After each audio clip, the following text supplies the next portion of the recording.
بسم الله الرحمن الرحيم. الحمد لله رب العالمين، وصلى الله وسلم وبارك على المبعوث رحمة للعالمين نبينا محمد وعلى آله وصحبه أجمعين. أما بعد، السلام عليكم ورحمة الله وبركاته. We're still in the third major fiqhi rule, the legal maxim, Qawa'id Al Fiqhiyyah, the one that states that hardships warrant concessions. Al-mashaqqatu tajlibu at-taysir. And when you look at the word al-mashaqqa, hardship, you'll find that Islam is based on ease. However, these issues of ease that Islam promotes are divided into two types. One, that Islam is based on it. And the other is that Islam has made difficult things easy. So when we say that Islam is based on it, that it is based on making things easy. For example, certain types of transactions, certain situations when it comes to women, when it comes to children, when it comes to people of weakness, you'll find that Islam is giving them a different ruling than others, so that you would see it clearly that Islam is being easy and giving concessions when there are cases of hardship.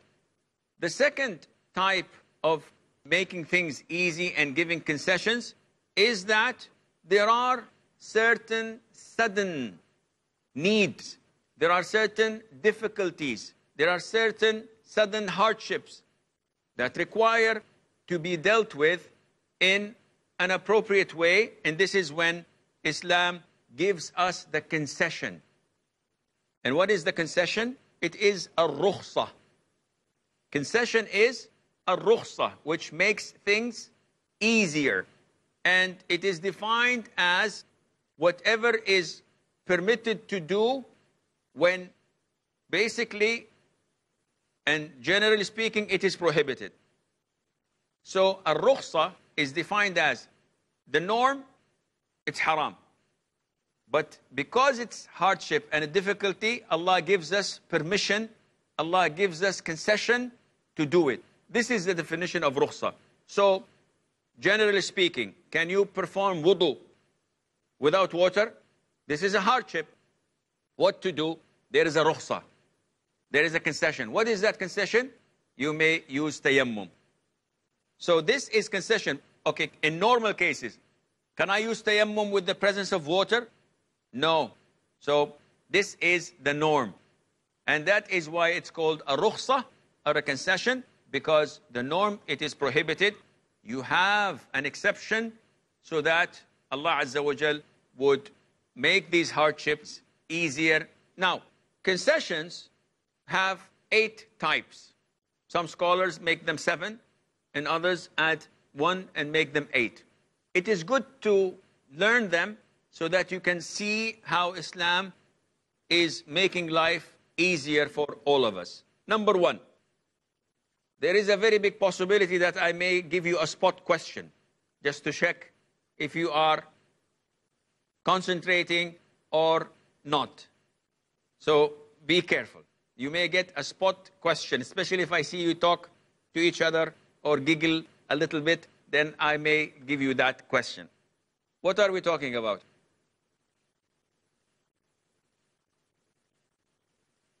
Okay, so we have 3 people awake. Alhamdulillah, that's good, that's good.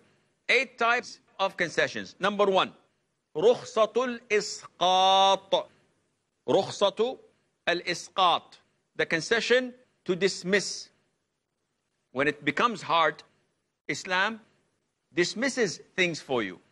For example, it is mandatory for every man to pray in congregation, providing he hears the adhan. I live next to the masjid. I am so sick, I cannot leave the bed. What does Islam tell me? Islam tells me it has been dropped, congregation prayer, because you have hardship, and this is dropped. It's not mandatory upon you. Likewise, someone who does not have money, financially he's not capable, and he insists on going on Hajj. Islam tells you, you're exempted. So if this person goes and starts to beg, please give me from your zakat money, please give me donations, charity, I want to go to Hajj, he's sinful.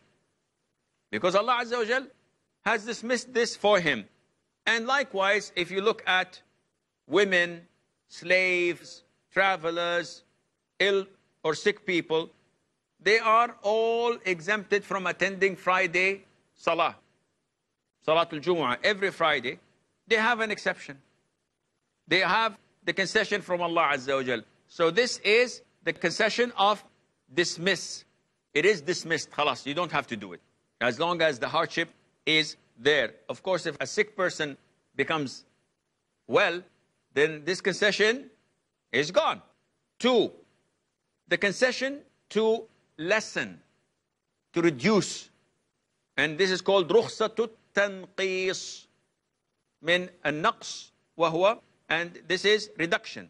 So this concession that deals with reduction, something that is this big becomes this small. Allah Azza wa Jal gives us reduction, as in the case of traveling. If you travel, the 4 rak'ah becomes 2 rak'ahs. So this is reduction in the amount and in the size. The third type of concession, رخصة الإبدال, the concession to replace. And I gave an example in the beginning. Do you remember? Something to replace something? What? Tayammum. At-tayammum. Very good. So, if you don't have water, alhamdulillah, there's no prayer. Oh, thank God, I will not pray. No, there is something that takes its place. Oh, yallah. What is it? Tayammum. So if you don't have water, you have tayammum. What if I cannot do tayammum? Alhamdulillah, I don't have to pray. No, you have to pray. A lot of the people, unfortunately, have this common mistakes, especially the elderly. Once they reach the age of like 70, 80, and they cannot control their urine, they wear pampers, diapers for old age. And they feel so bad, they don't pray. They say, how can we pray? Every time we make wudu, we nullify our wudu. And we're always in this najasa, so they do not pray. Take this as a rule of thumb. Never, ever postpone or delay a prayer from its time. No matter what. Even if you're all in dirt, in najasa, and you cannot make wudu, and the place you are held up in, you're a prisoner in a bathroom or in a place of all filth, you must pray. If you're paralyzed, neck down, you cannot move, you cannot clean yourself, you cannot make wudu, pray on time. Allah says, فَاتَّقُوا اللَّهِ مَا اسْتَطَعْتُمْ. Fear Allah to the best of your ability. This is the best of my ability. But never, ever delay a prayer, because if you do, it will not be accepted. There is no such thing as qaza prayer, meaning that I leave the prayer without any legitimate reason and then I make it up. No. Only if you sleep or if you forget. These are the 2 excuses that the Prophet gave, alayhi salatu wassalam. So we have the concession of replacing. Number 4, رخصة التقديم. We have certain types of worship that you have to do on time. There is a concession to hasten, to make it earlier. And the example is combining Asr to Dhuhr or Isha to Maghrib. Meaning that it is Dhuhr time and I'm traveling, or I have an urgent matter that would prevent me from praying Asr on time. I cannot. For example, I will go into a test, an examination that is happening once a year. And it starts at 2 o'clock and finishes after Maghrib. And there is no way I can go and pray. They will not let me. or I'll fail the test. What to do? Oh, fail the test. No. Alhamdulillah. When there are hardships, these hardships warrant concessions. So yes, you can combine Asr to Dhuhr. So at 1 o'clock, I pray Dhuhr 4 rak'ah, and make Iqamah, and pray Asr 4 rak'ah. This is an exception. Not every class. One says, I have 3 days in the week like this. I said, no, leave school. Do something. But never do this on regular basis. So Allah Azza wa Jal gave us the concession of bringing it forward, hastening it. Likewise in zakat. We know that zakat is due once every lunar year if I have nisab. If my zakah is due in the 1st of Ramadan, and 4 months earlier, in the month of Jamad al-Ula, for example, or in Rabi', I see someone who needs zakah. I say, no, stay, wait, inshallah. 4 more months, I'll give you zakah. He said, I have an operation I have to do or I'll die. I said, sorry, die. No. Islam tells you, alhamdulillah, you have the concession. Because of the need, there is hardship on the man, then give him the zakat 4 months or 5 months earlier, and this is permissible. We have a short break. Stay tuned, and inshallah, we'll be right back.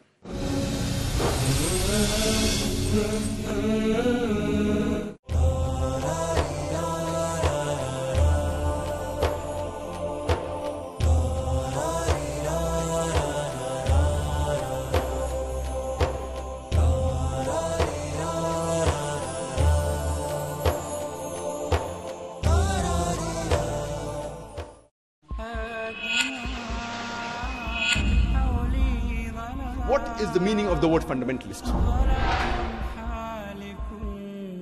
The concept of jihad.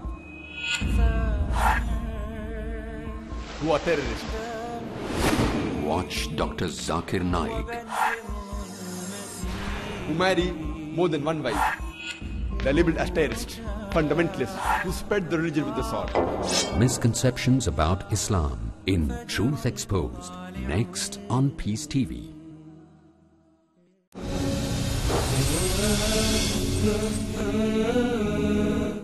Assalamu alaikum and welcome back. Number 5 in the concessions that we have out of the 8, rukhsatut ta'khir, the concession of postponing or delaying. So as in the previous one, you can pray Asr with Dhuhr. In this case, you can delay. You can pray Dhuhr at the time of Asr, and you can pray Maghrib at the time of Isha. Fajr, by the way, you cannot. You have to pray it on time. You cannot combine it to anything else. Likewise, you can postpone and delay fasting of Ramadan. We know Ramadan has to be done in Ramadan, but if you have a legitimate reason, if there is hardship, Allah gives you the concession to not fast and postpone it later on. فَعِدَّةٌ مِنْ أَيَّامٍ أُخَرٍ. You can choose later on, the whole year before the following Ramadan comes. Number 6, رخصة الاضطرار. رخصة الاضطرار, the concession of necessity. So if someone is in real hardship, he's in need, what to do? Allah gives you concession to save your life, to save your property. Someone holds a gun at your head and says that either you say something that is blasphemous or I'll kill you. You have the concession to say it. Say kufr? Yes. إِلَّا مَنْ أُكْرِهَ وَقَلْبُهُ مُطْمَئِنٌ بِالْإِيمَانِ. This was revealed when Ammar ibn Yasir, may Allah be pleased with him and with his father, came crying to the Prophet ﷺ. And he says to him, O Prophet of Allah, they kept on torturing me until I said bad things about you. They made me say bad things about you. So the Prophet asked Ammar ﷺ, how do you find your heart when you said these bad things about me? How did it feel? He said, my heart was full with iman and tranquility. I had no doubt in you. And I meant nothing what I've said about you. What did the Prophet say, ﷺ? If they come back to torture you, go back in saying whatever they want. Meaning that this does not have any value. Why? Because you are forced.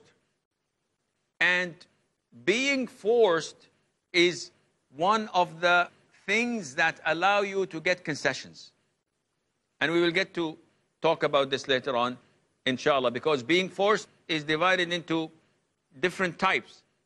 So if I tell you, if you don't steal the money of Saad, I will hate you. So I was forced, Sheikh. So what is hating? Is let him hate you from here till Fajr time. No problem. This is not being forced. This is not being under a necessity. But if someone says, I will kill you, I will harm you, I will put you in jail, and you know that he's capable of doing it. If a 5-year-old child comes to you and say, if you don't do this, I'm going to attack you. Hey, what is this? No, this is not being a necessity as such, and we will come to discuss this, inshallah. Likewise, part of the necessity, if you're in the desert and you run out of food and you find a dead donkey or a pig, what to do? If I don't eat, I will die. And if I eat, it's haram. Well, you do the lesser of the two evils. And that is part of the necessity. And by the way, there is a difference between not eating and not saying the words of kufr. Like in the case of Ammar. May Allah be pleased with him. Scholars say that if you were given the choice between saying the word of kufr or dying, if you chose dying, you're rewarded. No problem. Why? Because this is protecting the deen, which is more important than protecting your life. But you have the concession, you have the permission. You can say something that is blasphemous if your life is in danger. However, when it comes to food, if you're stranded and you find only haram meat and you say, I will not eat it, until you die, you are committing suicide and you will go to hell. Why? Because protecting your life is far more important than doing this sin, eating haram meat. So this is a different situation from that one. Number 7, there is the concession to change, which means that Allah gives us in hardship the ability to change. You know of a salah called Salatul Khawf?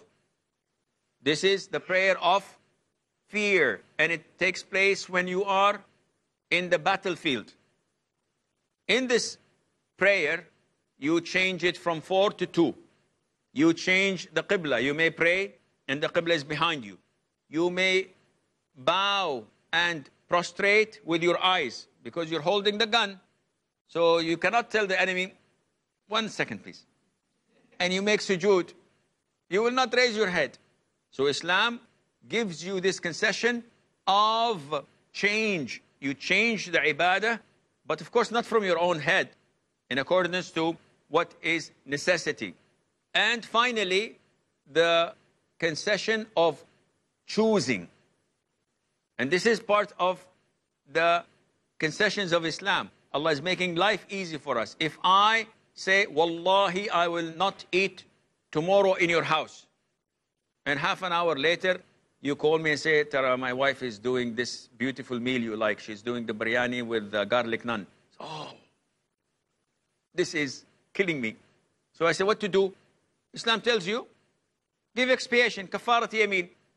Islam gives you a choice.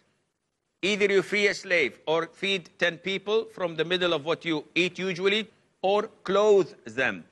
So Islam gives you a choice to select from. So this is part of the easiness and the concessions of Islam. Do we have any questions? Yes. My questions are actually 2.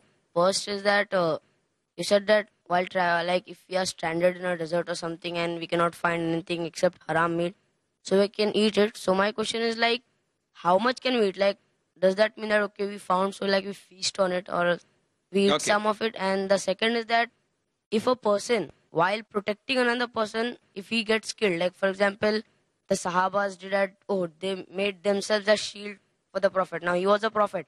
If somebody does that for a normal human being and he gets killed, so will that be counted as suicide, or will he get the reward of saving a life? Okay, first of all, regarding the amount that you eat, this will come later on, inshallah. And there is a rule that necessity is measured by its true size. So I have a necessity, which is to eat pork, otherwise I'm going to die, or a dead meat. The scholars say you eat what suffices you from dying, not to make a feast and call your friends, hey, listen, I found a dead donkey. Let's have a feast and make, mashallah, a big walima. No, you eat 1 bite, 2 bites, and you know that you will not die. It will take you for a day or two. That's enough. You don't eat, mashallah, and put some oregano and spices. And no, you do not enjoy this. As for your second question, protecting someone else is a noble thing.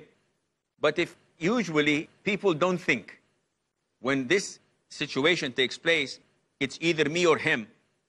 You don't think that, okay, let me think. You immediately jump and save someone, and you may die in the process or not. So this is not suicide. But if you were given the choice, you should choose always yourself. Because this is what you're questioned to do. Unless it is in defense of religion, in defense of your father, your mother, your wife, someone close to your heart, then this is something that it's a feeling that you get. Allah knows what decision you would make at that time. Sheikh, as you said that if someone has an injury or a knee problem and we are given the exemption to sit and pray, so if the person yet stands and prays, so will he get extra reward as such for doing that? And secondly, if a person has a wound or something, it's like a small wound. To a certain extent, it may like deteriorate or increase the wound if he does ablution over that part, for example, the ankle or so. So should he do wudu over that ankle, or should he just leave that part? Or? So if I understand, the first question would be, a person has an illness. He has pain in his knees. He can't stand and pray, but he would be suffering. There would be hardship, and it would be painful. So what is best for him? To pray sitting or to pray standing? Definitely, if it is painful and would distract him from praying, we would tell him, sit down. The Prophet said, alayhi salam, no one should pray while he is fighting the call of nature or while he is in the presence of food. Why? Because you will pray, Allahu Akbar. Smell that food. Sami Allahu liman hamidah. Allah, I don't know. 3 rak'ah, I'm hungry. So Islam tells you no. Likewise, if I'm going to suffer pain and agony, I can stand. But I will be thinking, when is the Imam going to say the last verse so that I can sit? No, in this case, it is best for you to pray sitting down. As for your second question, if it's going to deteriorate or the recovery would be delayed, in this case, you're exempted. This is a concession. But you have to follow the sequence. Sequence 1. Can you wash it? No, it will deteriorate and it will take more time to recover. In this case, put a bandage on it and wipe over the bandage. I cannot put a bandage. It is more painful and harmful to it. Third thing to do, make normal wudu. When it comes to that area, skip it and make tayammum for it. This is the sequence that you should follow. This is all the time we have. Until we meet next time, fi amanillah. Wassalamu alaikum wa rahmatullahi wa barakatuh.